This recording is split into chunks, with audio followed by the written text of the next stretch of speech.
It's no secret that Canadians are feeling stretched. I stopped going out, and I don't even have Wi-Fi anymore. I used to live in downtown, so I moved back home. 4170. Between the higher cost of living and higher interest rates meant to wrangle inflation, it appears many Canadians have racked up costly debt. Half of my paycheck is going into paying off the credit card. It's just ridiculous. Housing is too expensive, food is too expensive, childcare is too expensive. Now, a warning from the National Housing Agency. Canadian households have the highest debt levels in the G7. If a recession or other unexpected crisis takes hold, the CMHC says families and the entire economy will be more vulnerable. If people lose their jobs, they can't service their debt, their mortgage, and that leads to a major problem. Canada's housing crisis is a central factor here. 3/4 of household debt is tied to mortgages. The CMHC says any attempt to address this looming problem should start with making housing more affordable. Governments need to get together with the private sector to build more housing, get the supply side of housing working. Still, it's also a call to Canadians to get their debt levels under control. But it's a difficult task for those who can barely afford the necessities. If you've renewed your mortgage at any point in the last year, your housing costs are a lot higher, transportation is higher, so it's all of those expenses going up far faster than income. This bankruptcy advisor says it's been his busiest month in years, a troubling trend that may be tough to turn around.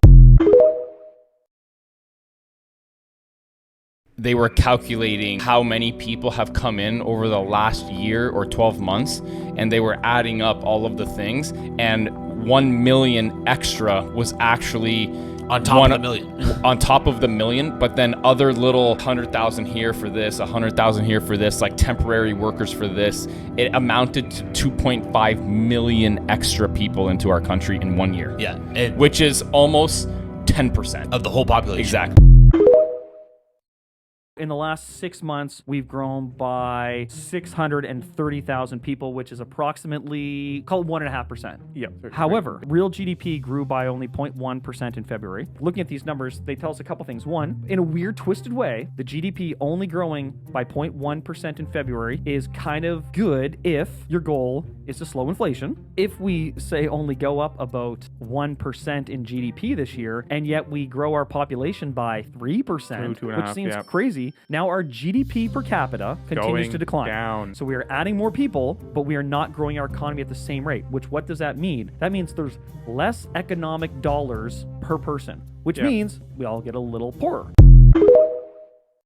Americans pay attention to Canada, the entire country could disappear and it wouldn't make the nightly news here.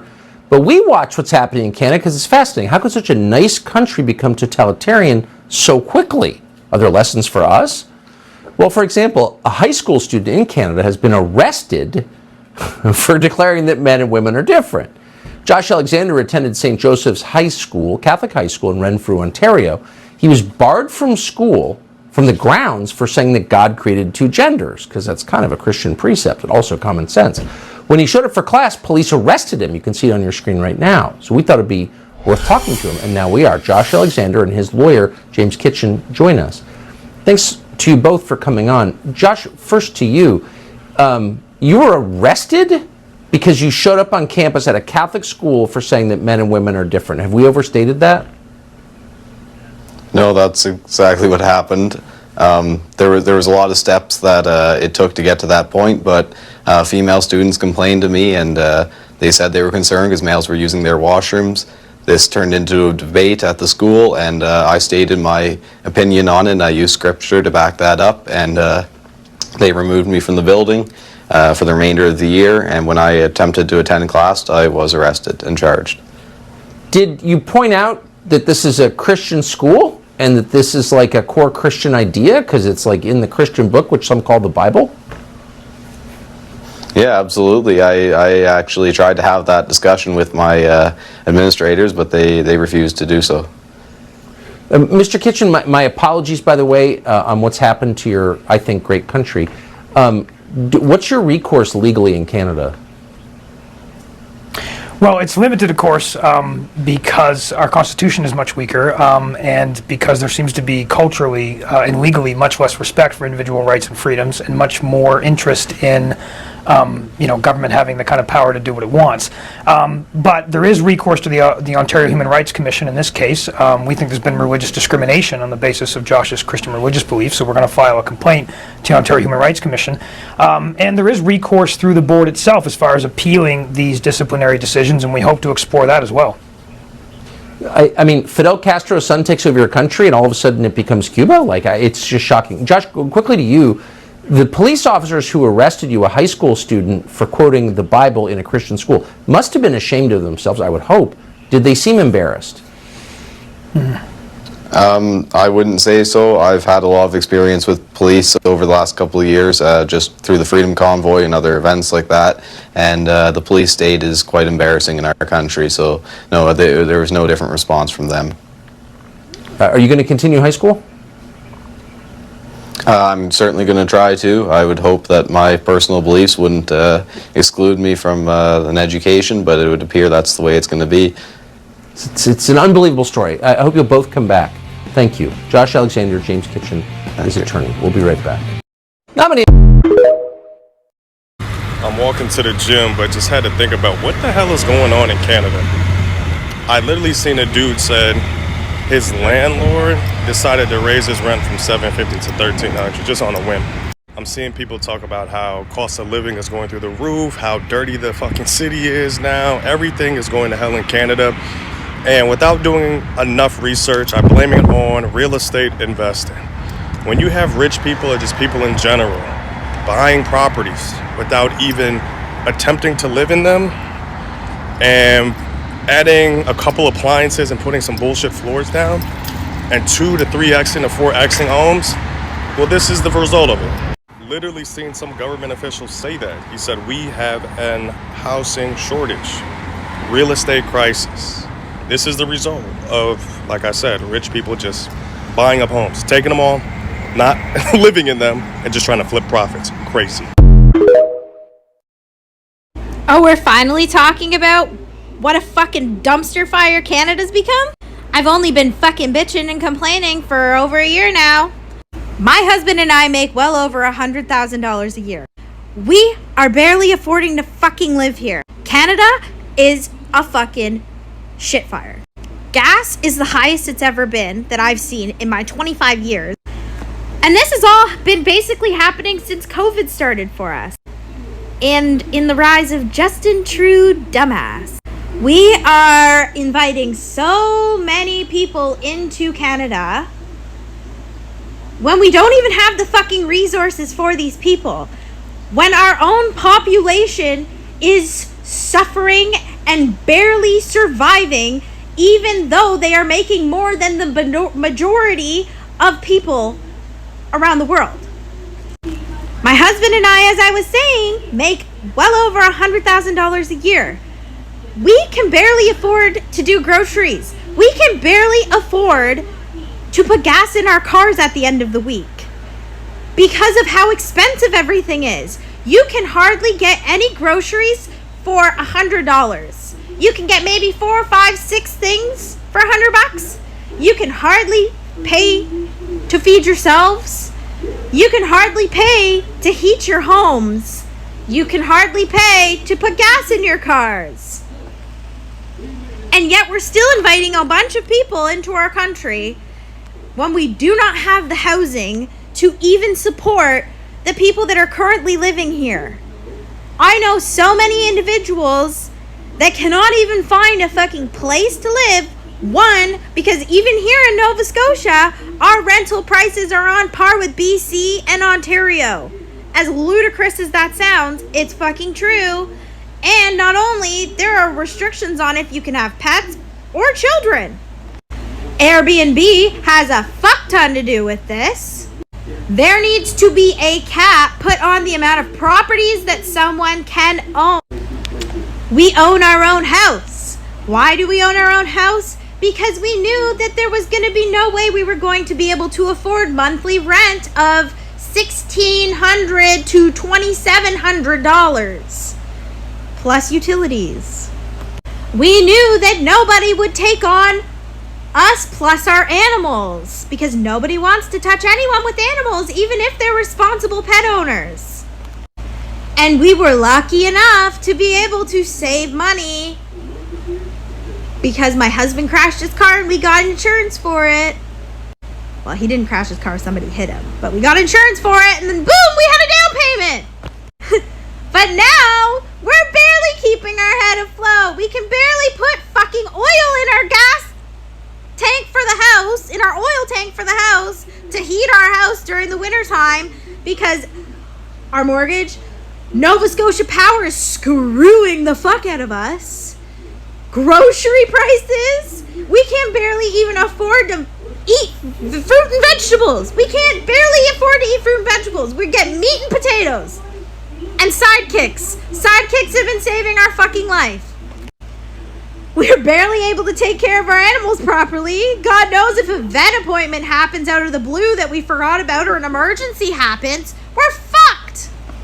And that's making over $100,000 a year. My husband can't even afford to fucking get work done regularly on his car that he's driving over an hour to work. And I mean regular maintenance, because he's driving over 200 kilometers a day to work. Plus putting gas in that car for that 200 kilometer a day trip to and from work. Because we couldn't afford to live in the Halifax area because of how fucking expensive it is. Halifax, more like Ontario. Canada has gone to shit. Gone to shit. Good fucking luck if you're coming into Canada. The amount of people that I grew up with, that I know, are leaving because you cannot live here. You cannot buy a fucking house here. Like, unless you're a doctor, a veterinarian, someone who's making close to $200,000 a year, you're fucked. And we're still letting refugees in. We're still letting people immigrate here when there are literally people that are coming here that are homeless now because there's nothing for them. There is no homes. There is no apartments because we are stretched so fucking thin. And I'm seeing all these videos from people who just came here saying how fucked it is. Yep, welcome to our nightmare the last 4 or 5 years. I do not even understand how single parents are doing it, how anybody with children are doing it. The baby bonus can't be that good. What are we supposed to do, Canada? Why are we so worried about everybody else's fucking problems, yet we're not worried about our own problems? Canada has gone to shit. And I'm so glad that people are actually speaking the fuck up about it and telling everybody that it has gone to shit.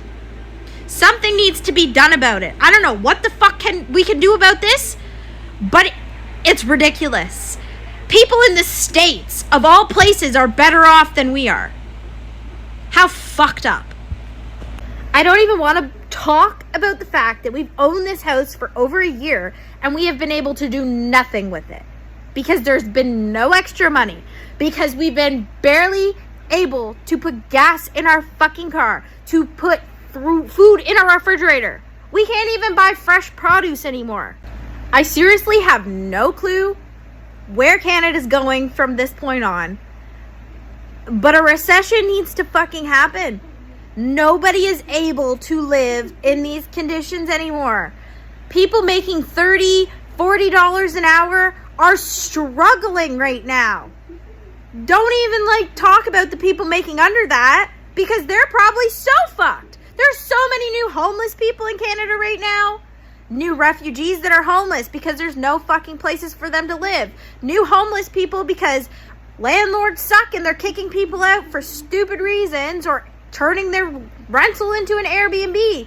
The amount of houses I've seen go up for sale around here, sell, and then not even a week later turn into ridiculous price rentals owned by people from Ontario is crazy.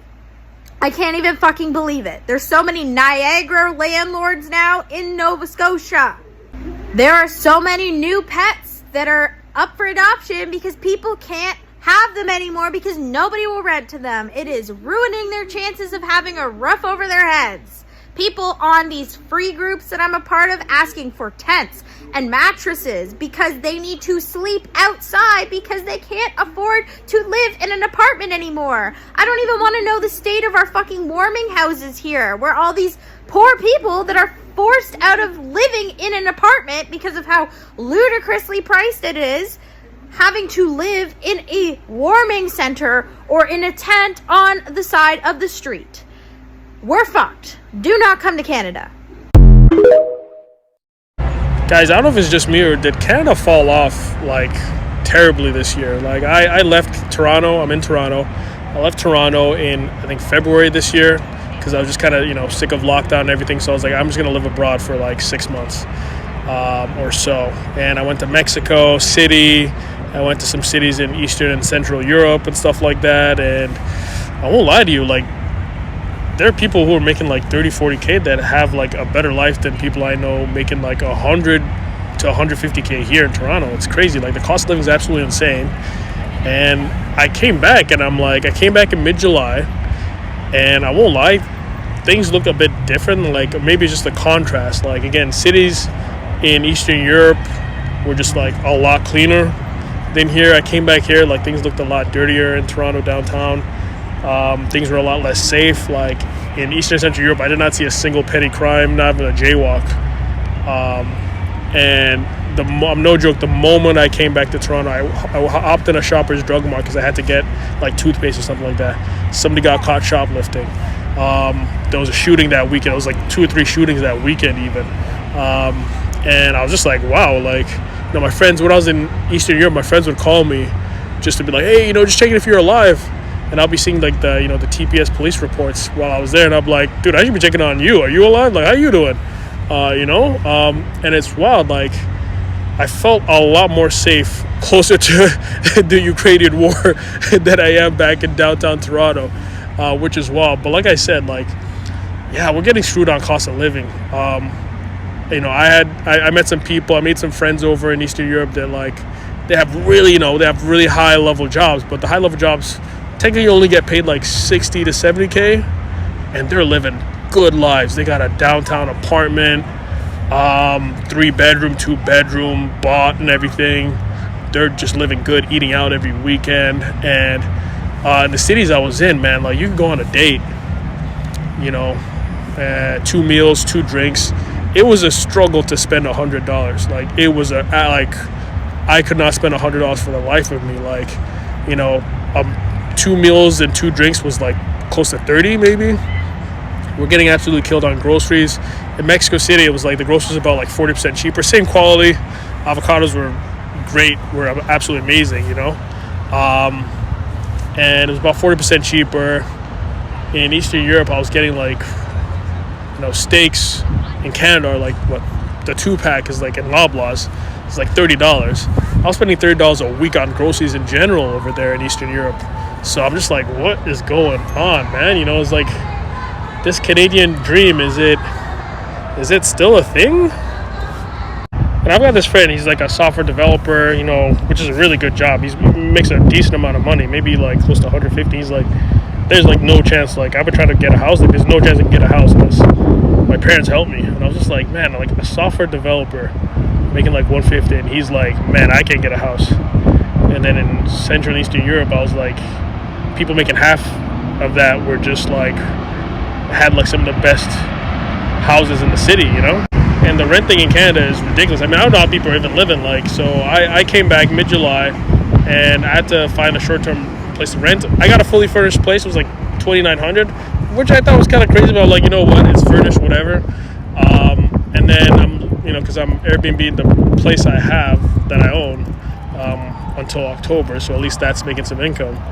But it was $2,900, and then I saw the landlord I have now. I saw her relist the listing for rent, and now she upped it.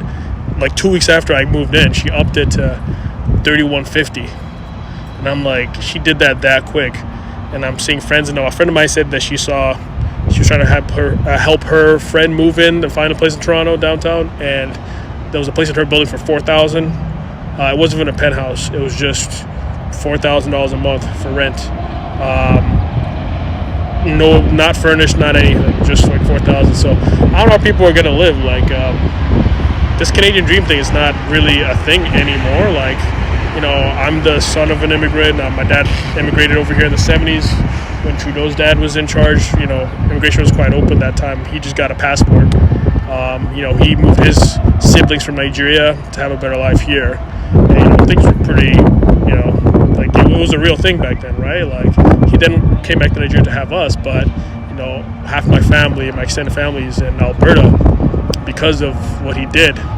And, you know, that Canadian dream. And now I have relatives in Nigeria who want to move here, and I can't even recommend it to them, to be honest with you, because, you know, Nigeria is going through hard times right now. And it's like there's a lot of poverty going on back then, but I'm like, man, I mean, you might think here is better, but honestly, it's like there's people who have full-time jobs making like 40K who are going to the food bank. So I don't know what you guys think, but yeah, just coming back here, like, things are just not the same, man. I don't know where Canada fell off. I don't know where it's going to go, but it's just, like, even the 6 months I've been gone, it's been so different. Nobody's talking about the fact that Canada is absolutely winning right now. Justin Trudeau has had some tough moments recently, but now Canada is rallying faster than any other Western power, with the most diversified economy in its 156-year history. Want proof? Well, it's always smart to see if people are voting with their feet, and migrants absolutely are. Just look at this chart. The number of immigrants and non-permanent residents has hit a record high. Nearly 1 in 4 people living in Canada are now immigrants. So what do Canadians think about the influx of foreigners? Well, they're embracing it. 7 in 10 Canadians support it, and that's been pretty steady throughout the years. It's a big reason why the nation's economy is booming. Canada also has a record low unemployment rate, with 20 million people employed in April, which is also boosting consumption. With the fastest growing economy after the US in the G7 this year, Canada's setting the pace. Trudeau managed to show 40 million Canadian citizens the benefits of immigration, and it's clear that Canada is absolutely winning. You know that's illegal what you're doing, eh, man? The warnings from Canadian police are mostly ignored. You speak English? Towing her baby, this woman struggled through the snow. I am refugee. Refugee? Okay. To claim asylum in Canada. She's among the hundreds of U.S. refugees who have illegally entered Canada since President Trump's first immigration order. Okay. U.S. refugees who cross at an unguarded part of the border are arrested. But once on Canadian soil, they are allowed to claim asylum. At an official border crossing, they'd be turned away. 646 U.S. refugees walked into Quebec last month, a 600% jump from February 2016. We're about 2.5 miles away from the main port of entry here. Staff Sergeant Brian Burns says he's seen the desperation firsthand. Somebody crossing barefooted, it's something, you know, you can tell these people are not used to our climate and all that. Or, they're not dressed properly. It's usually the route that the migrants will use to cross into Canada. Here. Negotiating across a snowbank has become a familiar part of the job. A Syrian family arrived in below freezing temperatures, getting some help before being arrested. But not all make it. Can't cross here, it's illegal to cross. This pregnant Nigerian woman fell just a few feet from Canada. Caught between Canadian and U.S. officers, she appeared confused and upset. Do you have a passport? No. A visa? Without proper documents, she was arrested. You have to come with me. A journey more seem willing to risk. Jerika Duncan, CBS News, New York. Canada just broke the record by inviting more than 430,000 new immigrants in 2022. But wait, why is Canada inviting so many new immigrants, unlike any other country in the world? Well, this is because Canada is facing the biggest crisis of all time. And it's not about the job losses. It is because people are taking early retirements. Early retirements? Yes, the retirement age in Canada is 65 years. But in the past few years, surprisingly large proportion of people are taking early retirements between the age group of 55 to 64 years. which has never been seen in the history. More than 60% of these retirements are happening in healthcare, construction, retail, and education. And over the top, the population under 35 years of age is virtually seeing no growth. Economists are really concerned that if this continues to happen, by 2035, the worker to retiree ratio will sharply decline to 2:1. And this could significantly impact country's economy. But there is a good news for those who are planning to come to Canada, because the government plans to have 1.5 million new immigrants by 2025. And Canada's immigrant population is projected to be more than 30% by 2036, which will help boost Canada's economy. So this would be the best time for anyone to come to Canada. Prime Minister, there's a video that has emerged of you last night leaving a restaurant here in Hamilton, a crowd of protesters surrounding you, obviously very angry at you and your government. Before he even starts speaking, notice while he's listening to the question, he's mentally preparing himself. He's smiling. He's trying to maintain his straight face. First of all, let me say that the welcome that I've gotten here in Hamilton has been extraordinary. He doesn't address the question head on. He uses the phrase, first let me say this, to transition into something positive. The people I've met during our couple of days here have been thoughtful and open. This minimizes the implied negativity. And a handful of angry people do not define what Hamilton is or what democracy is. And a handful of people. He's making it sound like there were just 5 people causing a ruckus. In our democracy, that people can express their disagreement or displeasure or even anger with various governments. That's really important. Then he transitions to show that his values are the same as your values. He turned a negative question and gave a positive spin on the answer. This is what politicians do when they get asked difficult questions. Guys, I just received a mail from Canadian government where it says that I need to leave Canada during 2 months. They give me 2 months to live in Canada because I'm deported. I'm deported because of this stupid video. If someone thinks that I'm lying, I decided to show you this letter. Happy Fool's Day! You won't get rid of me so easily. Have you seen this video? It's a lineup for a food bank in Toronto a couple weeks ago. It turns out there's actually a pretty major food crisis happening in Canada right now. The Daily Bread Food Bank says that more people are using their services than at any point in its 40-year history. In Toronto, the number of people using food banks has quadrupled since the pandemic to 270,000 people per month. And it's not just people who are homeless or out of work using the food bank either. 33% of food bank users are employed now. That's up from 16% last year. And no, this isn't just a Toronto problem either. One NGO estimates that 1.5 million Canadians depend on the food bank to get enough to eat. So why are so many Canadians struggling to afford food? Well, one of the big reasons is food price inflation. The Agri-Food Analytics Lab estimates that an average family of 4 in Canada will spend $16,288 this year on food. That's up around $2,500 since 2021. But the problem isn't just food inflation. Other costs have gone up too, like housing. In fact, the average household in Canada is spending 14% more on shelter and utilities than they were in 2019. Together, that's more than $5,000 in extra expenses that the average household didn't have before the pandemic. Now, that might not be such a problem for some people, but the typical household in the bottom fifth of earners only has around $33,000 in after-tax income to spend. For them, a few $1,000s makes a huge difference, and that's why so many are now forced to turn to food banks. We have 3 children and none of them are in Canada. Well, I sent them all to Ontario. Get a job, we'll join you. And none of them got a job here. The 2 boys went to the University of Waterloo. They trolled through and grabbed both of them from Microsoft in Seattle. And the daughter got a business degree at the University of Western Ontario. And she went to France. Does she speak French? Yeah, she was pretty good. She married a French guy. From France? In France. Were you invited to the wedding? Oh, yes.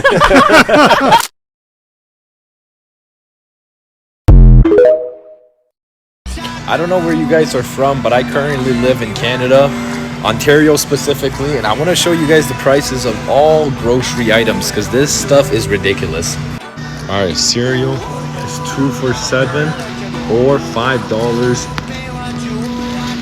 In case you were feeling some cookies or something, you're gonna have to pay $3 for this shit. Like, bro, why does this cost almost $5? This is not worth $5. And look, half of the bag is empty. Like, why is 1 liter of Canada Dry or Coke almost $3? I don't be grocery shopping often, so let me know if I'm tripping about these prices or if these actually seem expensive. Like, bro, look at these nuts. $8, $14, $10, $12. Like, bro, what is going on? Like, look at the prices of these eggs. Do they not want us to have fucking eggs? What's going on here? Oh, damn. Bro, $6 for oatmeal? What the fuck is going on here? I don't know about y'all, but I'd rather just buy food every day. I'm not allowed.